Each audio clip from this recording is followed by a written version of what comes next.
When we get them, we promptly review them to make sure that they meet our standard of proof, which is more likely than not, you know, how well is the report written, is the student actually named, is the student currently enrolled? All those things have to be figured out in advance, and then we initiate a process called the student conduct process by sending a student a notice of charge. That notice of charge says to the student, we have these allegations, you need to follow up with us by this certain date and meet with one of the staff members in the back. So when we get a referral, we move forward with the conduct process, we meet individually with every student. That's a commitment that we've made to our student because we see it as an intervention tool. The conversation with somebody in the Dean of Students office is a very, very important function of the code. The code only exists on, it doesn't just exist on paper, it has to be real for the student. And we make it real by having the conversation with students very directly in an environment where we try to get to the facts and come to a resolution as quickly as possible. And of course, if a student is found responsible, there are a range of sanctions available, everything up to suspension and expulsion. And again, for us, that exists in the context of an educational intervention. Everything we do, we couch it there because we are part of a university system that's committed to educating students when we admit them.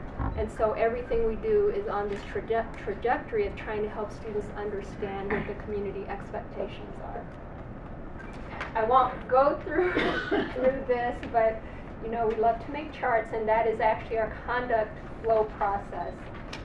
It starts at the top with what I've already explained, which is an incident occurs, a document comes into my office, we review it to see if we can move forward with it, and then we initiate a process with the student that usually starts with a notice of charge, which I've already explained. The code gives students many ways to resolve cases, and I can talk a little bit more about that, especially when we get to the numbers. You should know that most students, when they get a notice of charge, come in, have very real conversations with us about their behavior, and most of them accept responsibility for what's on that piece of paper and sign off on what we call an administrative agreement. Those numbers I'll show you later. So they engage with us, they take responsibility for the behavior, and they sign off accepting responsibility for the behavior and also agreeing to follow up on the set of sanctions, the educational interventions that we've outlined for them in that agreement. So the code process very specifically is very different from a criminal process. And this often is confusing for students and community members as well, outside of the dean's office. When I say community, I mean very broadly, because we have an obligation to due process notice. We absolutely have to give students an opportunity to be heard, to review the evidence, and because those things kind of parallel with what you see on television and when you watch police shows, etc., most folks will confuse it with the criminal process, but it's a very different process. Philosophically, its bedrock is very different from a criminal process. Again, it's couched in an educational intervention. Our standard of proof is more likely than not versus beyond a reasonable doubt. We don't use words like guilty. We don't mimic the criminal process in any way, and the code does say specifically to students, although it may mimic what you find in the civil and criminal process, ours is very different. It's couched in the idea that we have a responsibility to the community that you live in. And again, whether there's a criminal process going on or not, we are going to move with our process. It's a separate process that exists outside of anything that's going to exist in the criminal or civil context. So just again, illustrating the differences between the two. Penalties, we don't use words like penalties, we more than likely would use words like outcome. Federal rules of evidence would apply in criminal process. Ours is all reasonable information is considered. We use a more likely than not standard, and sanctions again are viewed as educational interventions designed to force behavior modification. So these are the numbers that you've seen already in several newspapers. Let me get, am I in people's way? No. I want to make sure you can see the screen. So these are total incidents. These are cases that we've got from off-campus incidents.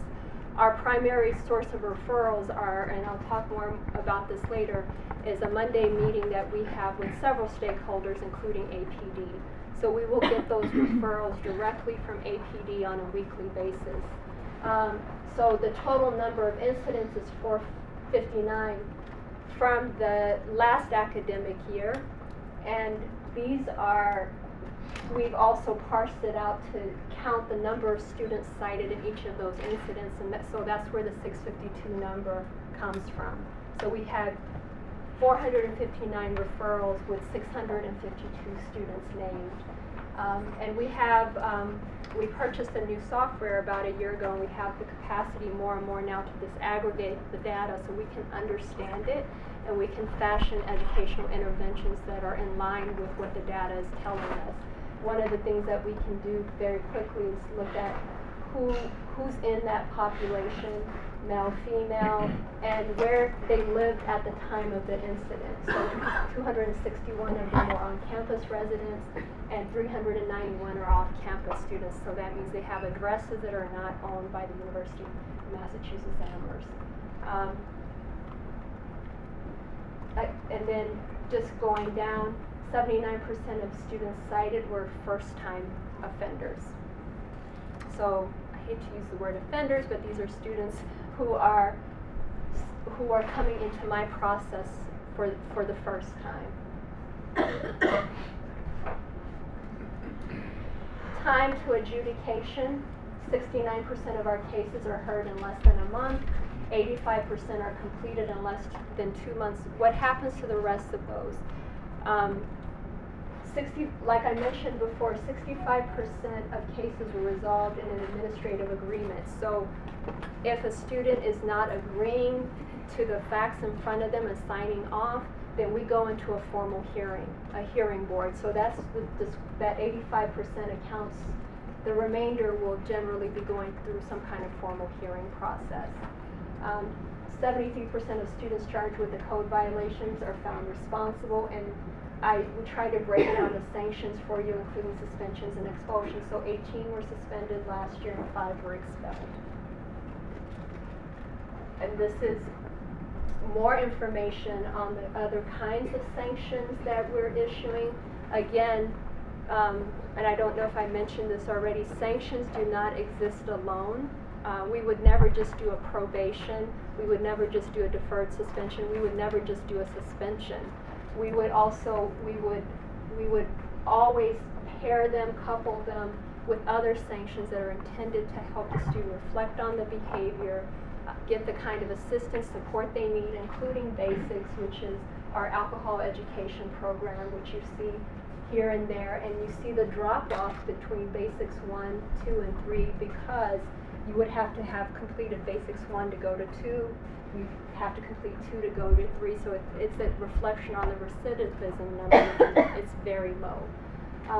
And so it could include everything from a fine, as you see, to housing restrictions, to educational sanctions that would include counseling, that may also include follow-up meetings with people in my office. So those are always, we don't do standalone sanctions because our goal is to educate as much as possible with students. And again, an explanation of some of the more common sanctions that we're using.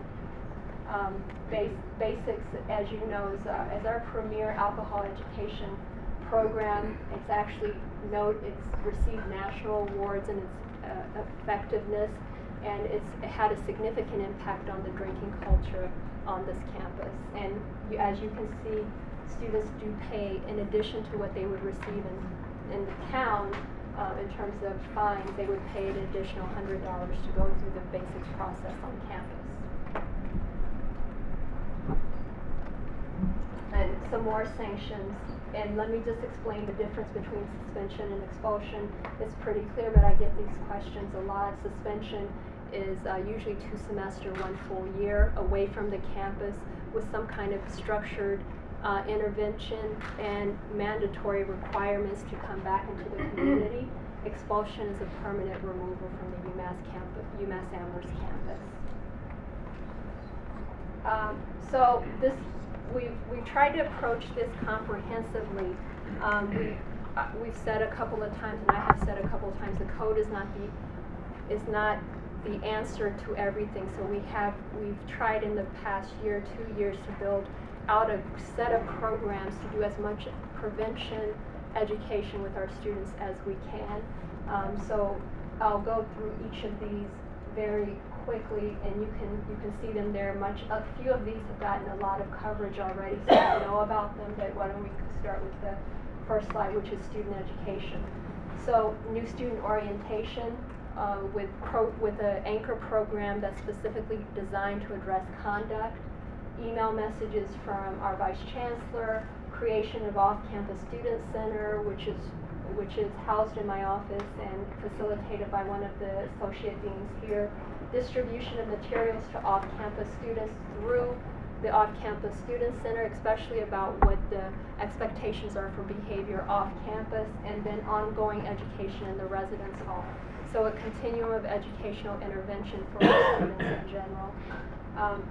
The collaboration with the community on this piece is very, very important, including the CCC process, which has been going on since 2005, which it's been an effective strategy to minimize high-risk drinking in the community.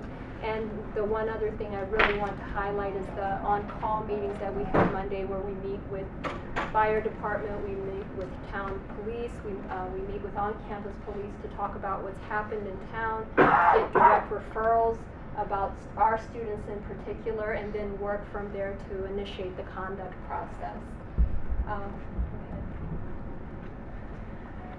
Targeted enforcement, which has been ongoing for some years now, long before I got here, including now the joint patrols, which we reinitiated, and the DUI checks. And I do get those referrals as well. If our students are stopped in DUI referrals, that would come to me as well in the conduct process. And then the ongoing programming we're doing, which we see as part of, it's a combined effort. Not one thing stands alone. Everything has to be happening simultaneously for us to create the kind of campus community that we want. And so these are things like the UMASS Night Out, which includes programming for our students on campus up until 2 in the morning.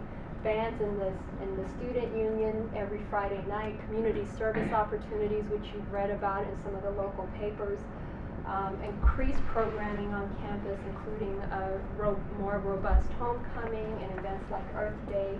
And we're also trying to communicate the message about civility and community expectations in other ways, including creating leadership opportunity programs for our students, because we believe the more we engage with our students very directly on these issues and talk about the issues very broadly, the more and more they are partners with us in this process.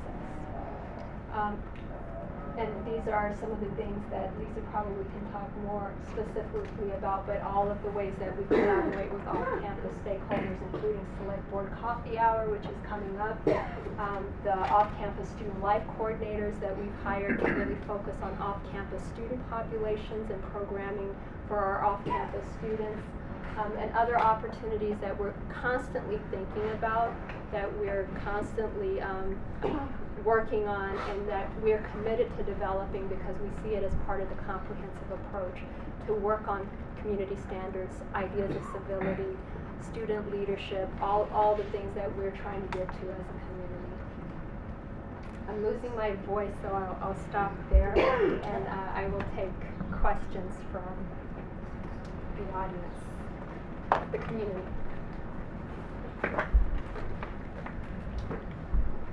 Yes. My name is John Cool. I live on just off East Pleasant Street. I'm not directly affected by some of the worst kinds of student behavior.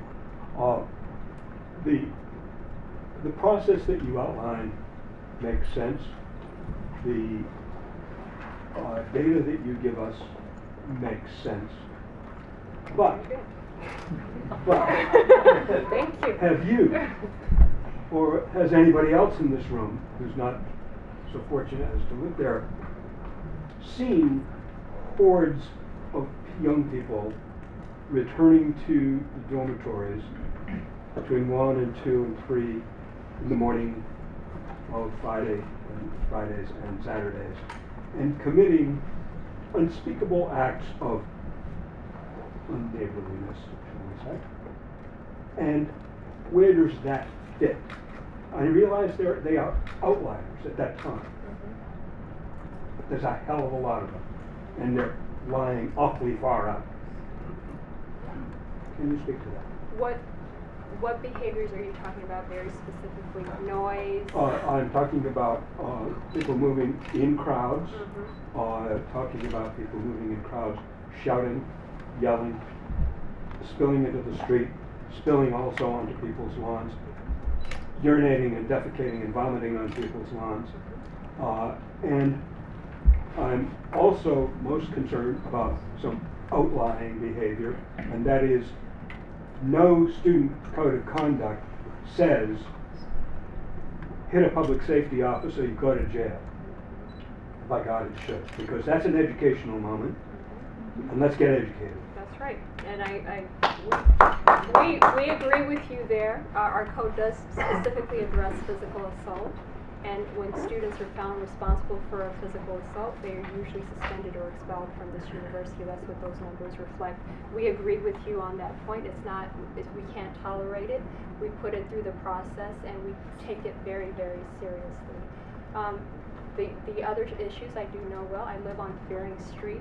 I have seen the groups of people moving up and down Fearing Street, and I talk to my neighbors. They've talked to me very directly and specifically about some of the quality of life issues that you're describing. When I get referrals on those issues, we absolutely take them through the conduct process, and we take them seriously. And we do all that we can to educate those students in front of us about their obligations to their neighbors in the town of Amherst. It's a very serious issue for us. I will say that there are also larger just climate civility issues that we have to build programming around, these quality of life issues, and that's why we've developed fall orientation, summer orientation, all these things that we're doing in addition to just enforcing the code, so that we can consistently reinforce the message about what our expectations are on campus and off campus. We have very high standards of behavior for our students, and we want them to maintain that behavior on or off campus, and we reinforce it in many, many ways, and we're very direct with our students when we meet with them about how they're impacting neighbors. When my deans sit down with students, we do talk about these behaviors, how it's affecting the quality of life of the people around them, how urinating in public, how that impacts the people who have to watch it, who have to go out afterwards and clean the mess up that's left. We have those very direct conversations with students, and we are trying to address it globally and communicate the seriousness of it consistently in many, many, many ways. How do we identify who the students are? Because I live on South Pleasant, and there's rentals across the street. I do know the landlords, and I have reported things, and I've gone over and talked to the kids myself. But how do they get identified and get reported to you so that these issues stop? The referral stream for me right now is the police showing up and either arresting or citing They students. usually just send them on their way, and that doesn't help. That's the referral stream. Now, we do also get sometimes direct inquiries from neighbors, and we follow up on those issues as well. And how do we do that? You can just email the Dean of Students office very directly, and we'll follow up with those students. If we can identify who lives there, if there are students, right, we will follow up with them as well. But most of those numbers that you saw on the screen come from direct police interventions or contacts with UMASS students. And I would also encourage, we have ongoing conversations, and maybe Thea, if you could raise your hand back there. She works a lot with a lot of the landlords and on off-campus issues, and she's a great she's a great person to talk to in terms of how we can follow up on those issues with you. And David Valancourt is the other person. He's an associate dean who manages off-campus students' issues for us. So we have some strategies for identifying those students and ways to reach out to them and trying to help manage some of those behaviors for you. There's two things I'd like to say. First of all, I live on Fearing Street as well. I so appreciate the new agreement between the UMASS police and the Amherst police for the patrols on the weekend. I think that's a very helpful thing, and I really want to appreciate that. But the second thing is something I'd like some clarification about, and I brought the paper with me because there was a quote in there, or you were reported as saying this, that you described on-campus probation.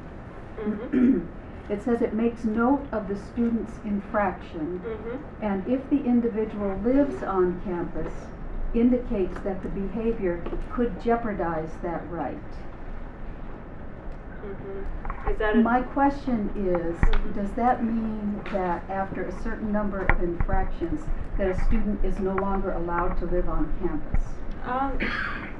And if that is true, what becomes of those students? Are they then put out into the community? The removal from on-campus housing is usually very directly related to on-campus behavior in the residence house. So we try to couple sanctions very directly with the behavior. So if it's on-campus, off-campus issues, our most direct route will be their enrollment status, not the housing status. Okay. And so you're more likely than not going down a route of deferred suspension and suspension, which it's not even a housing issue at that point. You're no longer a student of the community. Our experience in most cases is that most of those students, because they're here specifically to go to school, will leave town. Does that happen in every instance? I don't know that. But off-campus housing is mostly directly tied to their enrollment status, not their status on-campus housing. Does that make sense? If there are students in on-campus housing and they have infractions for which there are consequences, do they eventually lose that? They can. And so it depends on how. Remember, first, most of our students will violate the code once. Yeah. If we're getting into multiple violations, we're looking more likely at their status as a student, not just their relationship with housing. Okay? Thank you. Let me pipe in real quick before we get to the next question. First of all, thank you for the compliment for the joint patrols. Police don't get as many compliments as they should, so I'll certainly pass them along to my counterparts over in Amherst and the officers that work here. I'm going to be quite honest with everybody here. We are not going to enforce our way out of this problem. That has to be realized right now. We cannot enforce our way out of this problem. Number one, we don't have enough officers. And number two, as a university, that's not the direction we want to take with the students. Students are here to get an education, obviously not a criminal record, but I'm also very sensitive to the community's position on this. You want to be able to sleep at night, you want to be able to wake up in the morning and not see your front yard with litter on it. If you don't feel safe and you don't feel like you have a good quality of life, then that's concerning to me as a leader of a major department in this endeavor, I would see. This is a multi-pronged approach. It's police, it's university leadership and stakeholders, it's the community, it's code enforcement from the town of Amherst, it's the Amherst Police Department. There are a lot of partners in this. This is a marathon. This is not a sprint. And I know that's probably a lot of the residents in the room don't want to hear that, but that's the truth. This is going to be a marathon and not a sprint. We're not going to solve this problem next week or next month. It's going to be a process that we're going to have some bumps in the road. It's going to get better. And you know why it's going to get better is because we have a room full of people like we have here tonight, and there'll be future meetings and future collaborations with the town, with the university. That's how we're going to get at the crux of the issue. Are we ever going to get it 100% to where it needs to be? Of course not. It's always going to be a challenge. But I can tell you, I'm going to certainly work at it. UMass Police Department is going to work at it, the university is going to work at it, and obviously the community is passionate enough about it that you're also going to work at it. So it's just important. We're not going to force our way out of it. Thank you for the compliment. I think the Director of Patrols will help, but ultimately it's a challenge, and it's one that we can certainly meet. But it's going to be a lot of partners in this. It's not just going to be one or two. So I just thought it was important to say that. I'm sorry, am I ignoring this side of the room? I'll stand in the middle. I'll try to make it quick. It does sound like it's a good program and everybody is sincerely working on it. I was wondering if there's any sort of preemptive work going on, so that the kids, when they get into the house, they know they meet the neighbors. So somebody, I mean, this lady over there saying she goes across the street and talks to them. Now, I know there's a lot of elements like cell phones and throngs arriving and so forth, but I mean, it just sometimes it helps to know the people and know how many kids they have, and you know, the old grandfather living there. Put a face on who your neighbors are. It just is a little bit before the damage happens. It sometimes can slow down. So I was wondering about that. Absolutely. So we completely agree with you. I think helping our students understand that we live in a community and that there are people here who whose quality of life is impacted when we don't know that to be true is very, very important.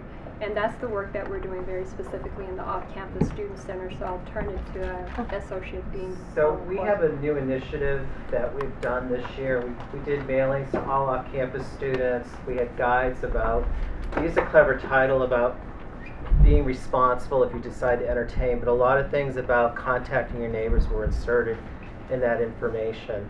My colleague Thea Cossey and I are in the process of designing what we call on our campus an OWL, and that's an online certificate series that a student who wants to move off campus would have to go through and answer a variety of questions about being a respectful neighbor, how to teach them how to be good in the neighborhood. The off-campus student life coordinators have been trained on this topic.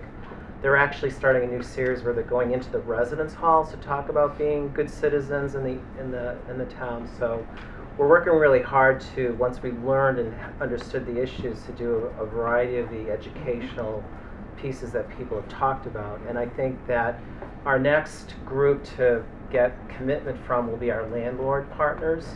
And what I'm hoping to get from them is a commitment to use the proof of the OWL as part of their rental process.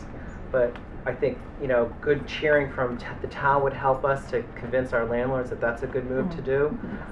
We're also doing some educational, we do educational pieces with the landlords, and we're also starting a new communication pattern.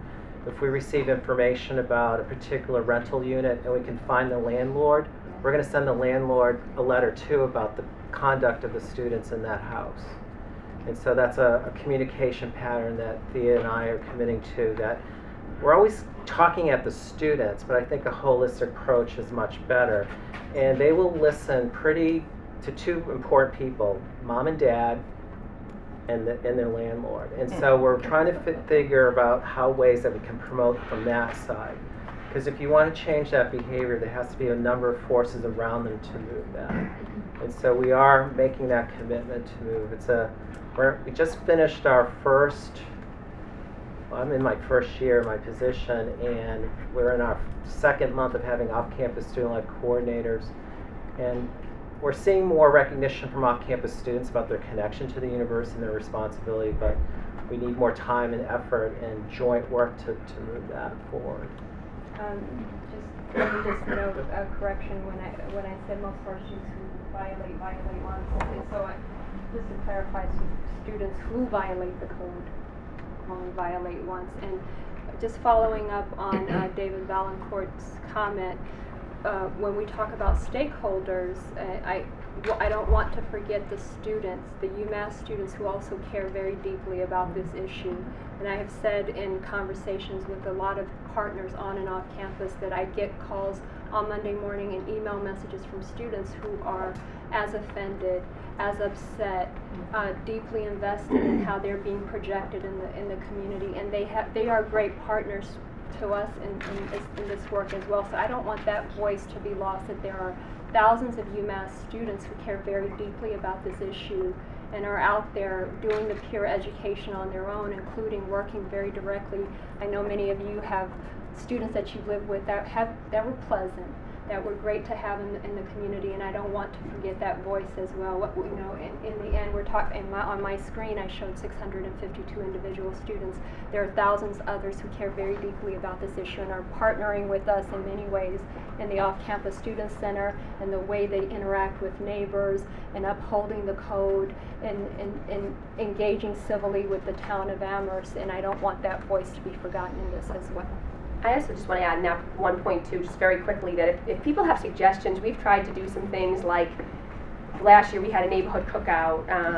We held it on Nutting Avenue and invited in neighbors and students, and the whole purpose was to try to create just an opportunity for the two groups to intermingle and socialize and get to know each other. And I know other people, Cinda has tried to do it with some of her residents up in North Amherst. I think the downtown block party brought together a lot of different groups. So I think those are really important to kind of creating the opportunities for people to, I mean, it can be the informal going next door and just saying hello, do you need help with something, back and forth, you know, students to permanent residents next door and vice versa. But we also, those sort of aggregate opportunities, and certainly if people have suggestions of things we can try, we're open to them. I think they're important. So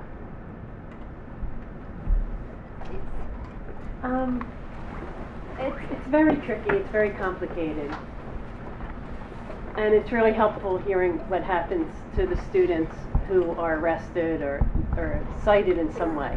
But as John was referring to, there are many, many, many hundreds of students walking back and forth from campus that are never going to be arrested for their conduct, because by the time you call the police, and as wonderful as the Amherst police is, they can't get there fast enough. So it's those kids that I'm very concerned about, because they literally slip through the cracks of accountability. Now that the UMASS police are more involved, this is all new to me.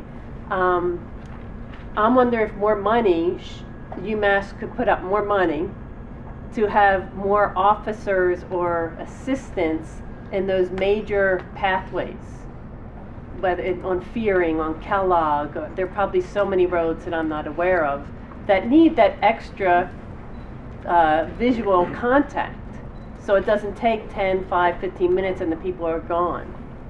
And I would love for these people to get into your system and to talk to your counselors, and so they can learn more directly of what appropriate and learning experiences they can have. But I'm not sure, unless you get more people in the street from UMass police force to be on the streets when the kids or young adults are walking through. I think there's just 2 points for that. First of all, the location that the students are going to. I think collectively we need to look at those locations and bring to bear the appropriate resources to make sure those houses are properly inspected, coded, etc. Because if there's not a location to go to that's going to have a party that's going to draw 100, 200, 300 kids, what have you, we won't have those masses moving as you described. So that's part of it.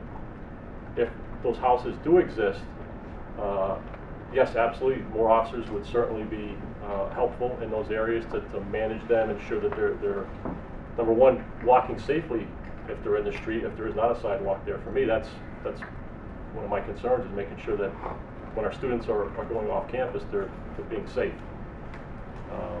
So is money the answer? Money solves a lot of problems.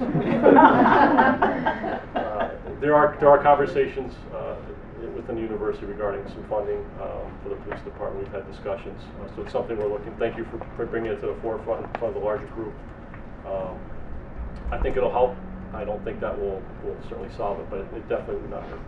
I think just having more of us going to these places where they're going, like in downtown. Nobody likes to see their parents. So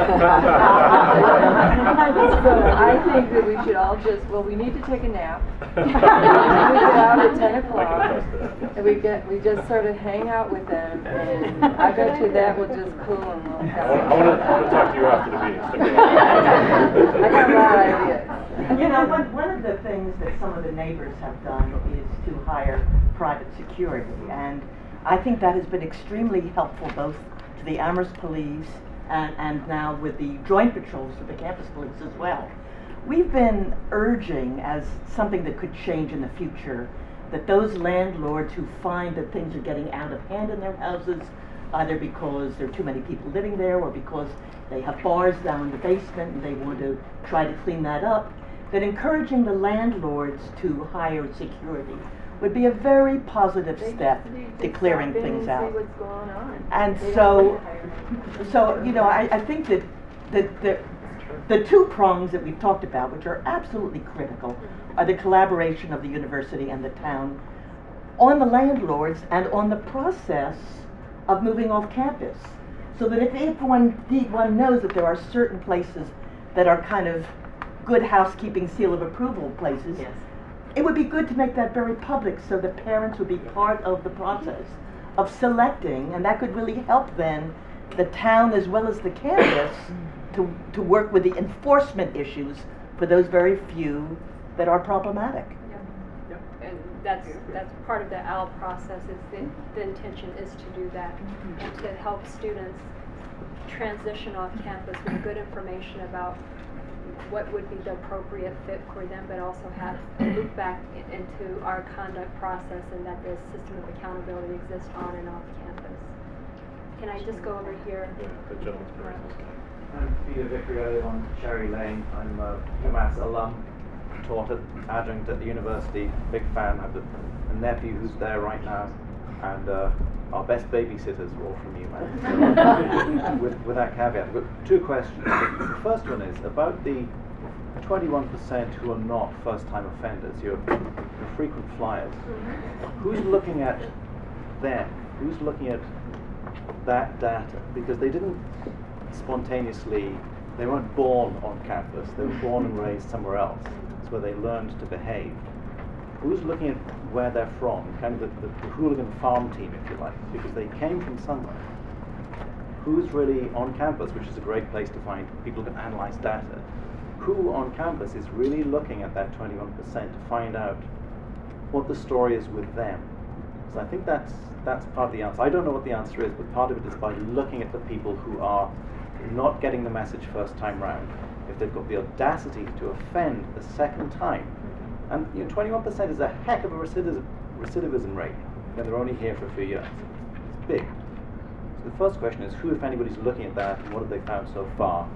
If not, why aren't they looking at it right now? And the second question is, what do you think we're doing as a community that says we're so weak that our law enforcement officers are fair game? Because we've really crossed a line now. Assaulting police officers is beyond the pale. I remember a few years back, I went to the police station downtown and I saw a cruiser that had been trashed. I thought that was the point of no return. Or rather, I thought things could only get better from that. But now, people assaulting our police officers, law enforcement officers, that should be inconceivable. So my question is, what's our kick me sign? What are we doing that makes us look so weak that that's okay? I'll start with the question about the 21%. So I mentioned early on that we do have a new software that helps us disaggregate some of this information. So now we have the ability to go in and better understand what's happening with that 21%, and we're committed to doing that, including who they are, what's going on. And remember, we also get a lot of information about them because we're meeting one-on-one with these students. So we're having very direct conversations, gathering information about who these folks are, and working with them to do the educational intervention where appropriate. But we're also moving them in the sanctioning spectrum, right? So if the first time it's a conversation, depending on the severity of the violation and some other sanctions, including basic, the second time they're moving to a status called deferred suspension, which means that depending on what the second violation is, because the second violation could also warrant a suspension from the community, depending on what the facts are. But we're moving them down the educational intervention spectrum and giving them a very clear sign that continued behavior will mean you're going to lose your status here as a student. So it's a two-part process of trying to understand who the students are and what their needs are, and also intervening appropriately, but also being very clear about what our expectations are for behavior. And that ongoing disruptive behavior will move you off the campus. You will lose your student status, which is one of the biggest things. It's our power in the conduct process. The student being enrolled as a UMass student, we see as a privilege, and it's a privilege that can be lost if you are continuing to violate the student conduct code.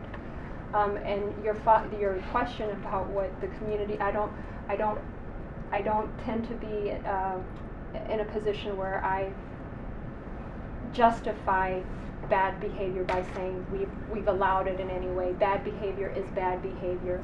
Physical assault is horrible.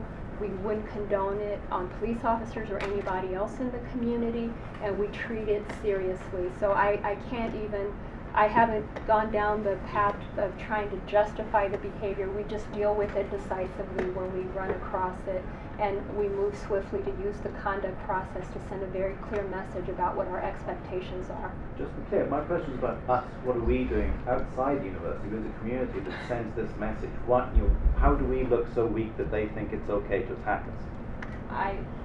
Again. Or do you not see it in that way? Yeah, no, I don't see it in that way.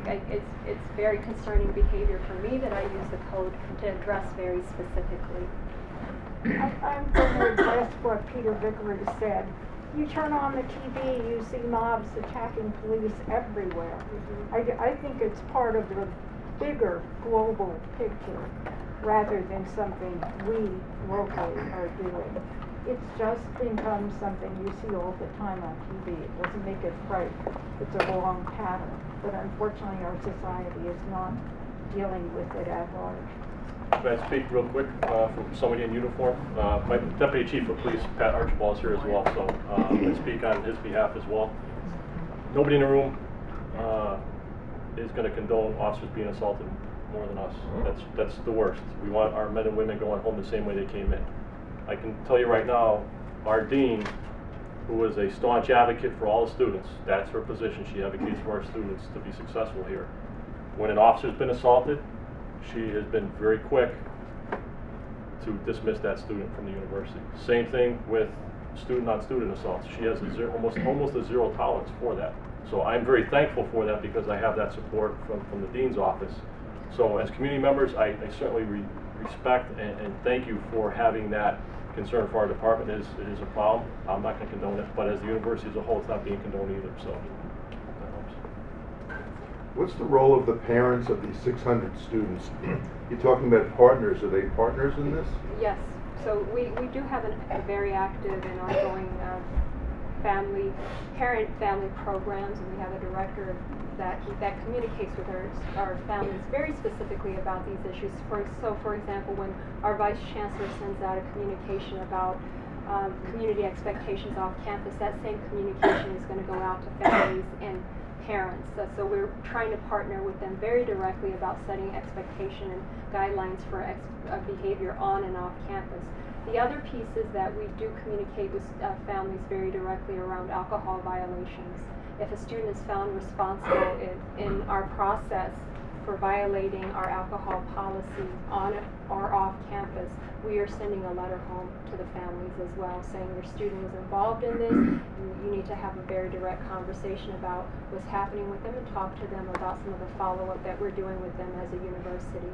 So we have multiple other ways that we communicate with parents, including summer orientation, where we discuss these issues with them. So we do see them as a very real partner. What has been the effect of getting specific parents involved if your child defecated on somebody's lawn? Well, most parents are very, very concerned about the behavior and work with us to address the issue with the student.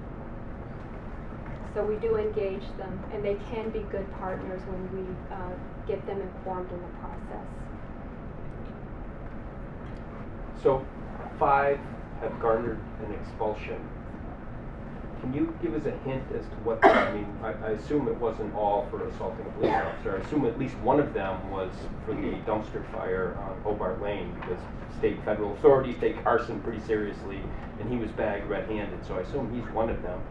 And I know federal law prevents you from telling us who their names are or anything that identifies them, but certainly you can say what the incidents were that garnered an expulsion? Let's Well, let people know. I can't Draw a speak, line. I can't speak specifically about incidents because with 5, it's a finite number and you can make very direct connections to who these students are, and I am obligated by federal law to protect their confidentiality. That's not negotiable for me, but I can tell you what our thresholds are. Physical tell me assault, vandalism, repeat violations of the code could get you expelled depending on what those repeat violations are. Physical assault, sexual assault, vandalism, repeat violations of the code. Those are the things, large gatherings, if they repeatedly are happening.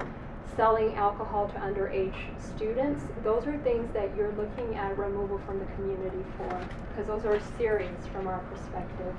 Well, all I can tell you is I documented just one case in February on Sunderland Road, late at night, 5 kids arrested, party, hundreds and hundreds of kids. All 5 were arrested for either assault on an officer or resisting arrest.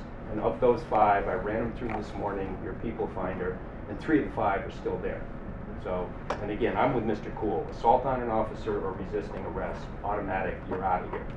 And I'm sure I can find a lot more. So, and again, I would just like to know, I think most of us in this room would agree that it's very simple to add a little thing to your off-campus activities and just say simply, if you assault an officer, black and white, you're out. That's all there is to it. Just lay that down. Just put that in writing. Just an addendum to your code of conduct. And to me, you shouldn't have to put it in writing, but obviously we do. It is in writing. Physical assault is outlined in the code as a violation of the code, and we take it very, very seriously. But you don't say it's an automatic expulsion. Well, we don't have rubrics for sanctions around anything, but I am out in the community constantly talking about what will get you suspended or expelled from the community. The process is going to exist. You're going to have to go through the process, but we have been very clear with students about what will result in suspension or expulsion from the community. Well, again, I think it would be helpful if you let those kids know what those 5 were expulsions. I'm sorry, I'll go back to that. Does the university do any vetting of off-campus housing? I mean, there's certain areas that are well known to always be a problem. Not necessarily every weekend, but nearly every weekend. What do you mean by vetting of off-campus Well, properties? you recommend that students not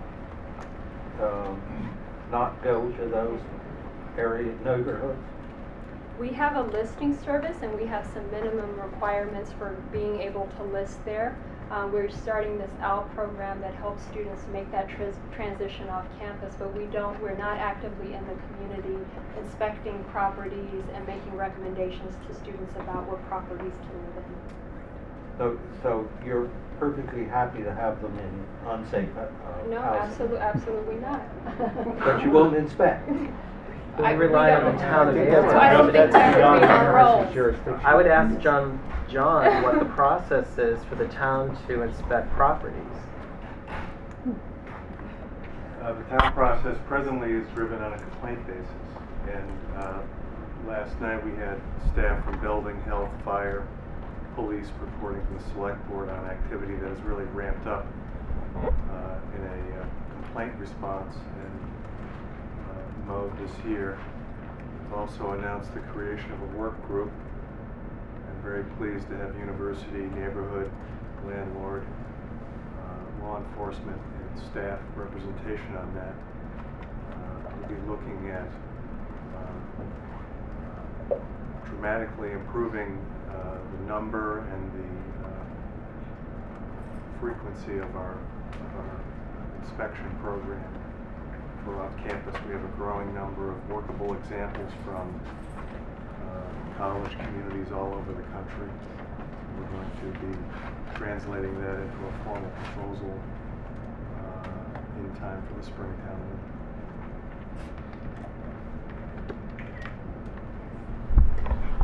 meeting. I'm Bob Greeny. I live on McClellan Street, and it's very reassuring to hear that you live on Ferry. So I know you know what it's like, and I think this is a problem that we all need to solve together. It's good to hear that you're doing something, and I think it's good for all of us to remind ourselves that we can always do more. So we often as neighbors try and reach out to students and get to know them and let them know that they live in a community, and we have a neighborhood brunch, and we always invite the students to the neighborhood brunch. And so it's good for us as community members to think about how we can improve on what we're doing to improve the situation.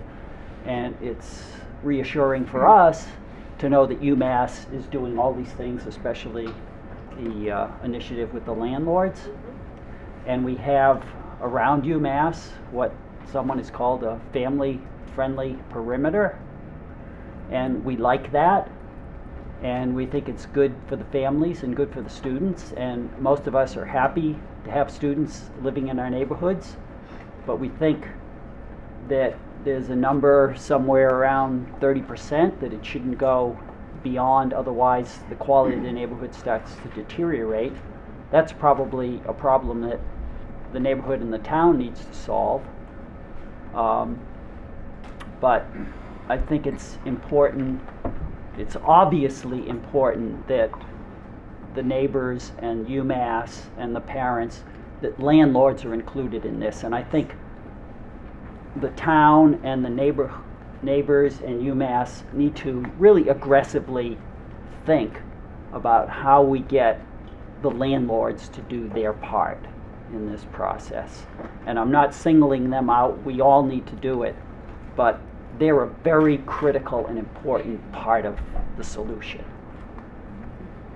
We agree, and we are thinking about, at least from our perspective, how to include them more obviously in the off-campus student center work, but also in the CCC process. How to we did have a meeting last year where we were very specific about inviting more and more landlords to the table, because we do see them as a critical partner in this very broad work that we have to do together. And your note about the community brunches, it reminded me that we did do a survey of students a while back about their experiences off campus, and a vast majority of students are talking very positively about their experience in Amherst.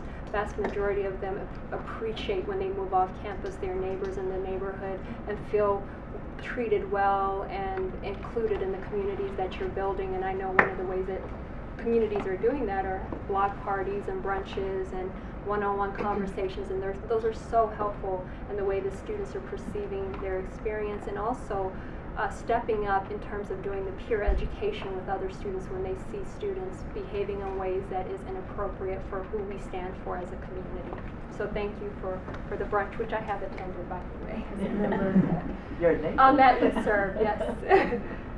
I just want to make a comment and then ask a question. So I appreciate the chief saying, we're not going to enforce our way out of the problem. And I think part of the enforcement problem is just simply a capacity issue. I know the Amherst police much prefer to not have to engage in arresting and processing, because that means officers off the street at the time when they can least afford it, and they prefer to take a less forceful path, and I understand that. But it seems that the part of the enforcement equation is the self-regulation that happens when people recognize that there's some potential consequence out there. So it's some version of the speed limit. Okay, the speed limit on the Mass Pike is 65, but I've got it on pretty good faith from a state cop, 85 or less, you're fine. So it's that kind of thing where we have these fines and we have these things, and they don't really seem to have the deterrent effect. And I think we need to have something that people are going to think twice, so that they're regulating themselves and we're not waiting for the police. My question is, and anybody who's been in town for a long time, I've lived in the Lincoln Avenue, McClellan Street area off and on for 40 years as a kid, as a college student, now as a parent, and it's definitely changed, just the entire vibe of the way that kids act. And a lot of people, I know Larry Kelly will certainly attest to this, the loss of the blue wall on campus, suddenly kids don't feel like they've got something to do. And I've had the opportunity coming from somewhere to drive down East Pleasant Street at 11:30 midnight, same with North Pleasant over here, and it's like Dawn of the Wandering Dead going, where's the party? They're out there just with their beer and their whatever, and they're just wandering, and they're waiting for the Twitter thing to come in to say over here, over here. So we've got to find some way to give kids something to do, because I don't think they really feel like they've got anything to do but to wait for, you know, some place to go and mass up and there are 1,000 people. We're going to try to get them out of there. So we have to find some other things to build on some of these other things that you guys were talking about, which I think are possible. Unreasonable thing, they're in their room studying all the time. We know more programming is needed. We are actively doing more programming. For example, tonight there's actually an event at the Mullins Center, and we've strategically identified Fridays to do programming up until 2 in the morning, and there is a lot of programming happening in the res halls with RAs, with residential life staff. Is that what students want all the time? No, and we've got to engage with them constantly about what kinds of programming opportunities are really going to draw them in. And the Blue Wall, which I think at one point used to serve alcohol, is that why you mention it? Yeah.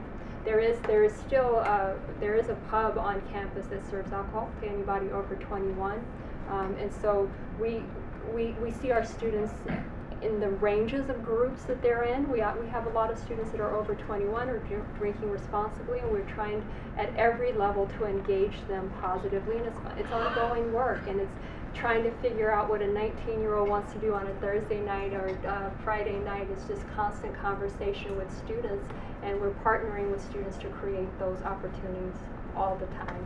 Well, now, does that mean that they're always going to stay on campus? We'll see how that plays out in the long run. Hi, my name is Alyssa. I'm the select board. I also live just off North Pleasant Street.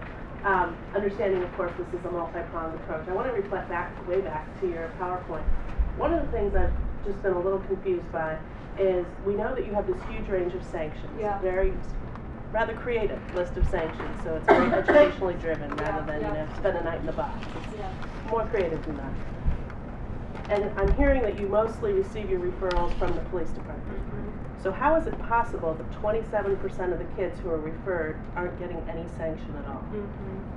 Because you have a different standard of proof. You know, it's not like court where it's beyond all reasonable doubt. So how do I explain to my neighbors that yes, it's important, there's a lot of enforcement going on, it's really creative, and then they see that number and they say that 27% of the kids are walking away scot-free. Okay. And they're referred in the first place. Let me talk about the process. So every student gets a letter from the office. Every student has a conversation with somebody in the dean's office. So when you see that number, I don't want you to assume that we're not intervening in some way, but we still have a process. We still have due process considerations. There are still standards of proof. There are sometimes code languages that don't mirror specifically what's happening in town, and we're continually upgrading the code to make sure that the languages mirror. But just because a student is not coming up in the responsible category does not mean we are actively meeting with these students and intervening and having those conversations with them, but still taking them through a process that has markers for us in terms of what our due process considerations are. So I can talk to you more specifically, especially showing you some of the language that you can use with your neighbors, but I want, just because they're not in that category does not, we are meeting with every student very directly and having conversations with them. Yes, because you got your thank you very much. It's been a pleasure to have you in our neighborhood brunch, so please come back again. I just want to say that I have had the pleasure of working with UMass students for 10-15 years in my capacity as the operator of a soup kitchen and volunteering at a shelter. Students are wonderful. They are energetic, very enthusiastic when it comes to good things they would like to do to help the community. But I noted that in the presentation you made tonight, of the 652 students they were involved with you in the dean's office, about 60% of that number, the students live off campus. So I think the general information I have is about 55% of the 27,000 students enrolled at UMass, they have dorm space here on campus.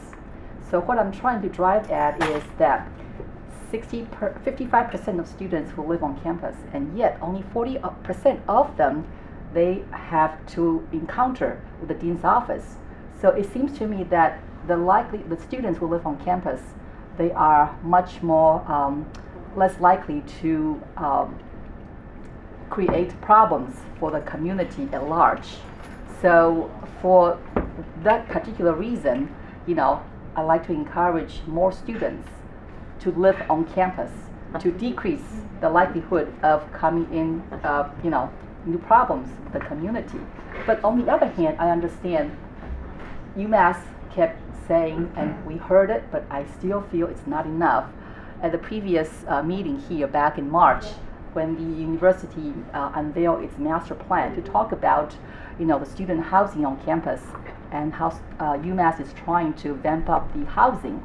But the feeling I remember in that meeting, I think one of the neighbors here is, given we have a very small housing stock in Amherst, even you have 55% of your students live on campus, the number of students live off campus really overwhelm our housing stock here in Amherst.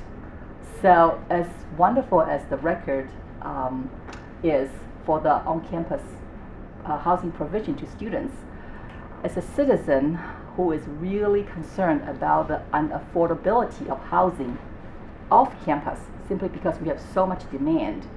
So to encourage good student behavior, to keep them on campus, and also to keep the pressure of our off-campus housing, I would also encourage the campus, if anybody here is from campus who can talk about housing and is in a position to really talk about whether the university really hear us, have more on-campus housing for students.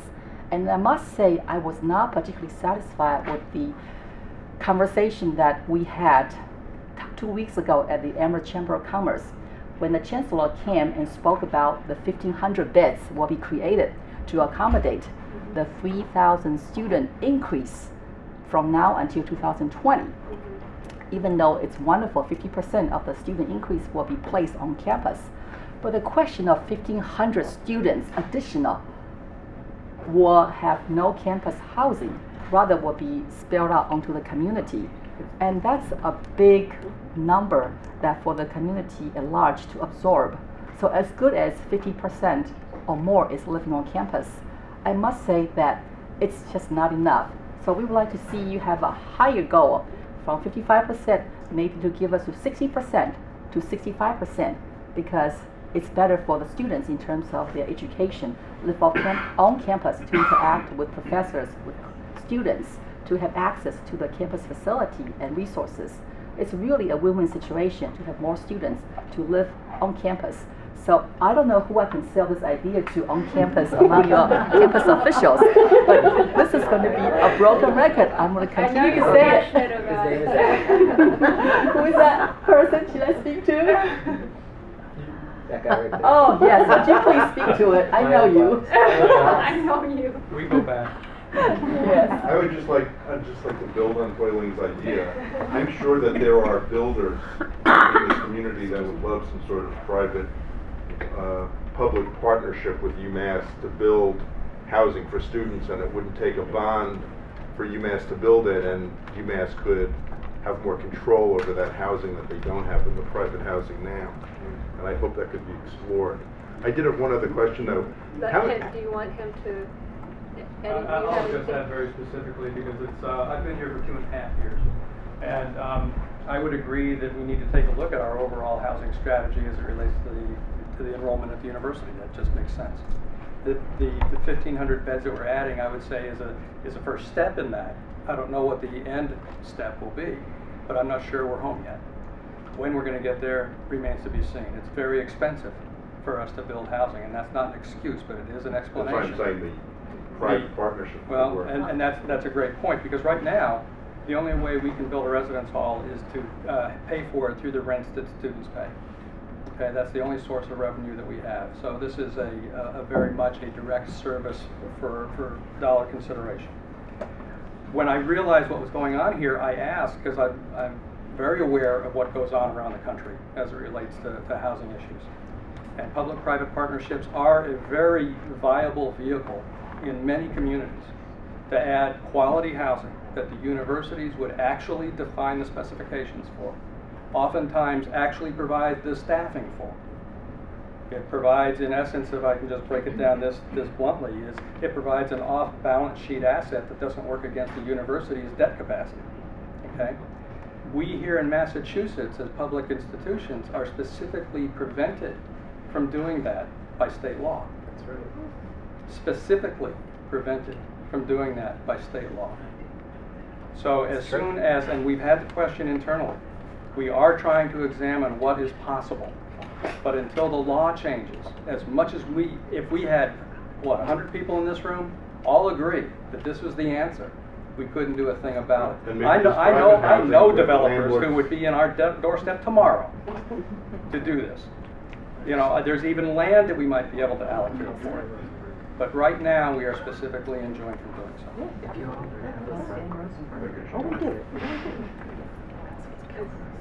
Yeah, I just want to, I don't know how many other schools are involved in this code, but do you share best practices and solutions and so on? Absolutely.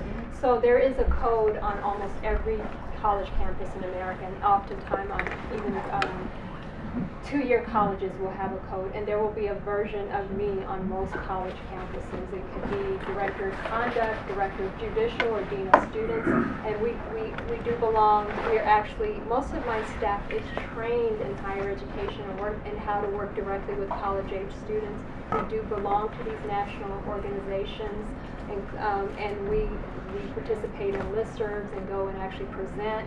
You actually have some experts here, people who have doctorates in higher education. So yes, we're part of that larger community. And as I mentioned earlier, this is the 4th campus that I've done some kind of code work on.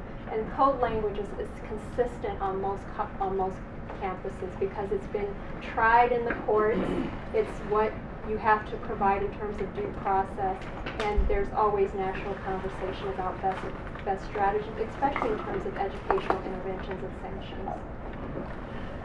Maybe take one last question and then. I can't decide. And this is my neighbor. He's directly across the street from me. I want to hear this one. Okay. There's no wiggle room. You're deferring? Are you deferring? I'm deferring. Okay. It's the other John. First, we're thrilled that you're our neighbor.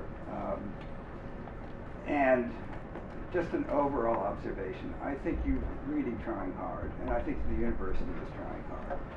And you have introduced new programs and new people, and the difficulty is, I keep thinking of Afghanistan, I don't know why, but the surge didn't work. You're having a kind of surge, but it's not enough. There's too little of everything that you're doing. You don't have a big enough police force. You have a wonderful police force.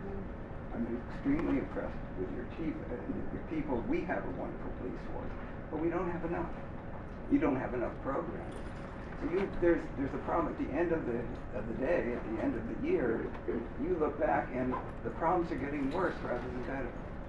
And it's not because you're not trying. There's just not enough of you, enough programs, enough money to deal with this total problem. So it means that there has to be some new thinking around it, I think. So at the end of the year, you're going to look back and say, well, we've tried these different things, and really in good faith try to do something, and I know you are. But if you see that the problems are not being resolved, in fact, it's worse this year than it has been in prior years, then I encourage you to step back and say, we really need to have to rethink in a more global way what's going on. That's my comment. John, if I may, we're not going to wait till the end of the year to look at these. These are continuing conversations, and we are being very proactive in this area. We're pulling people from all different areas, from the town, partnering with the town and talking about different ideas, but we're also bringing together different people on campus and looking at what different solutions there are that other institutions are using, trying to get as creative as possible to address these issues, because as Enku said, there's not one solution that's going to work. We have to try multiple things, and we'll keep at it.